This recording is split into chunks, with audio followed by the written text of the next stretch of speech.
Hello everyone, welcome to another Rick's Picks. Today I'm going to be doing my review of the Indiana Jones Adventure Series figure Kazim. So what I'm going to do is I'm going to take a look at him in packaging, then I'm going to take a look at the figure and his accessories, and then I'm going to give you my thoughts on him. Also this week I'm going to be doing a review on Indiana Jones Cairo figure. So go ahead and check that video out as well. And if you like either of these videos, go ahead and hit that thumbs up button and subscribe buttons. They're small clicks for you, but really help this channel grow. So without any further ado, let's get to the review. Okay, so here he is in packaging. I love the packaging for this whole series. It's really nice. It really captures that Indiana Jones look where you got the map in the background, got the figure on the front. You got part of a picture here, and I'll get into that in a minute. Got your Hasbro logo, plastic-free box, age restrictions, your warnings, and then his name spinning around here. You got everybody else that's part of this lineup. A little bit of legal here. Spinning around again.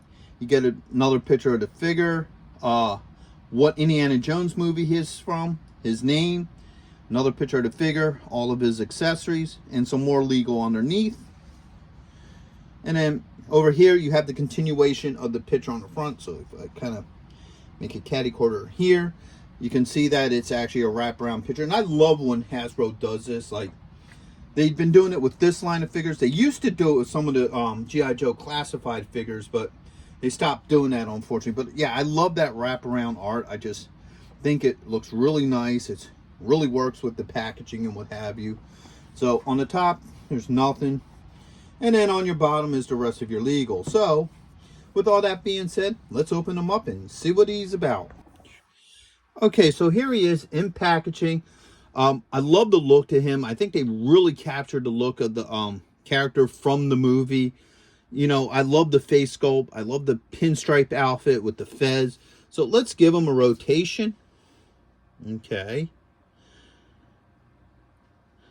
So he's an overall good-looking figure. Now, one thing that I had an issue with him, and this is kind of common with a lot of these Hasbro figures, is that the holes in his feet for the pegs to go in are a little bit shallow. So I had to switch to one of these smaller ones that I sanded down the peg a little bit for these figures. So, you know, he sits all right on this, but just for any of you collectors to know, his holes are a little bit shallow. So you may have to sand down your peg a little bit just to get him on there. But once he's on, he's on. There's no issues with him. So let's start going through some of his points of articulation. So his head is on a ball joint. All right, he has a shoulder joint, an elbow joint, and a wrist joint. Okay. Now, he does have a torso joint in here, but the way how his jacket's set up, it doesn't move much. You don't get much movement out of it. He may have a joint underneath the ribs, but once again, the way how his setup is, if he does, you know, you're not going to get any movement out of it. Okay, so does have a thigh joint. He has a swivel, a knee joint, and he also has an ankle joint. All right. Get him back up on there. Oops. So, all right. Set up. He does come with a couple of accessories. Now, I know I've spoken to this a little bit here, a little bit there, but I figure right now I'm going to go a little bit more in depth. Me personally, I don't mind the plastic-free boxes. I really don't. They don't really bother me that much. I know for collectors who like to keep them in packaging, it's a pain in the ass because they really want to see the figure inside, where with me, I open things up anyway. But the one thing I do like about this packaging is you don't have all the twist ties. It's easy to get the figure out of the box. Really easy. But the reason why I'm bringing this up is because of the accessories, okay? So with these figures, their accessories come in these little baggies. So what I like to do, I highly recommend this for any collector that takes them out of the packaging. Check your key here, all right, when you take things out of packaging, because some figures like him have this really small gun and it can get stuck in one of these little corners and you'll never see it. So that's why I like that they have this on the box. So you can double check and make sure that you have all your accessories. So that's just a little something for collectors who like to take things out of box. If you do take these figures out of box, just really check in here and make sure you got everything. So with all that being said, let's look at what he comes with. So he comes with this assault rifle here. Okay. He comes with an M1 rifle. Or a bolt action. I think that's an M1. I could be wrong. But it's definitely a bolt action. Alright. And then he comes with a Mauser. Okay. So let's see how well all these weapons works with him. Alright. Let's try the pistol first. Alright. So it just slides in. Alright. There we go. Works really well with him. Alright, no issues with it. It fits really nicely in his hand. Goes in really easily. No issues. Alright, guess this would be your rifle hand. Alright. I mean, he can hold it in there if you want, but... Because to get his hand around that and in that trigger, I'm going to open up his fingers a little bit. Let's see how well... Because anybody who ever fired a gun knows that you hold rifles totally different than you hold a pistol. And it looks like this hand is basically only made for the pistol, but we're going to find out here in a minute. Alright. Yeah,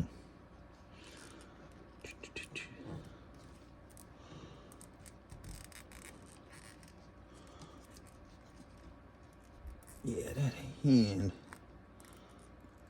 Alright, there we go. Can I get the finger in there too?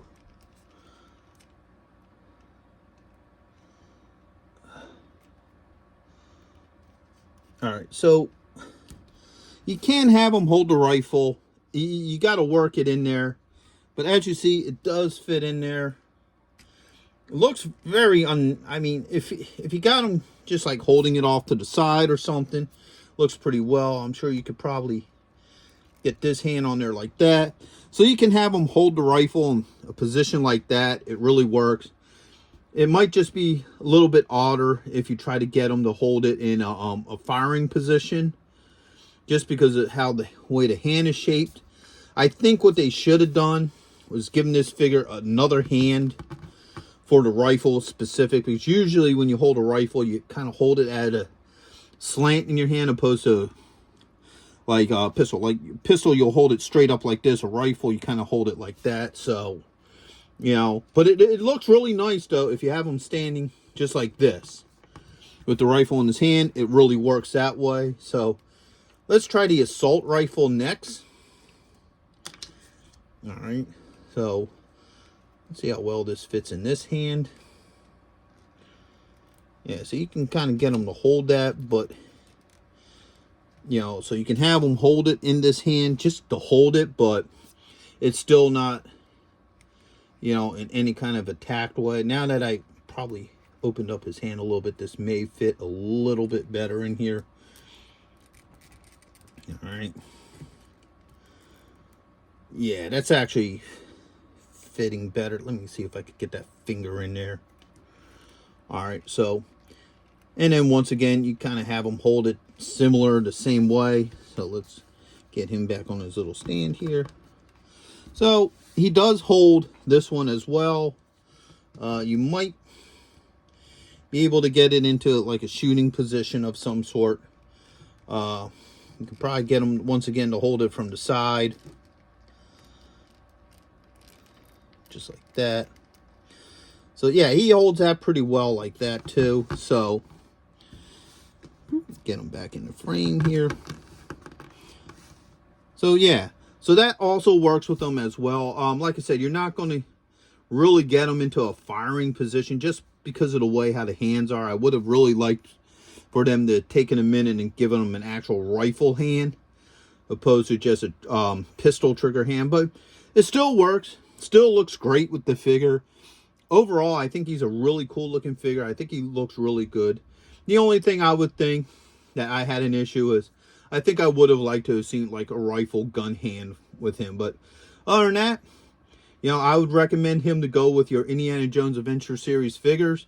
He's really good looking. He's a Target exclusive, so good luck hunting for him. So with all that being said, hope you guys did like this review. If you did, go ahead and share, hit that thumbs up, and if you haven't subscribed yet, please subscribe. There's small clicks for you. Hey, are you going to be in the Philadelphia area between September 9th and 10th? If so, check out RetroCon. It's affordable. They have lots of great vendors. There's going to be cosplay competitions, celebrities, and much, much more. So go ahead and check out the link in the description. And also, Samuel J. Jones is going to be there, better known as Flash Gordon. So check it out. Greg Evigan will be there, best known for BJ and the Bear, My Two Dads, and Tech Wars. Voice actress Kathy Garver will be there, the one and only Firestar from Spider-Man and His Amazing Friends. RetroCon has been taken over by the Dukes, so we got Tom Walpad, John Snyder, and Kathy Batch, Luke, Bo, and Daisy, alongside with the Jersey General representing the Dukes of Hazzards. Yee-haw! Next on our list, all the way from Cybertron, the hit rock band Cybertronic Spree. And check this out, the rare Hasbro Proton Pack as a raffle prize. Now you can't beat that.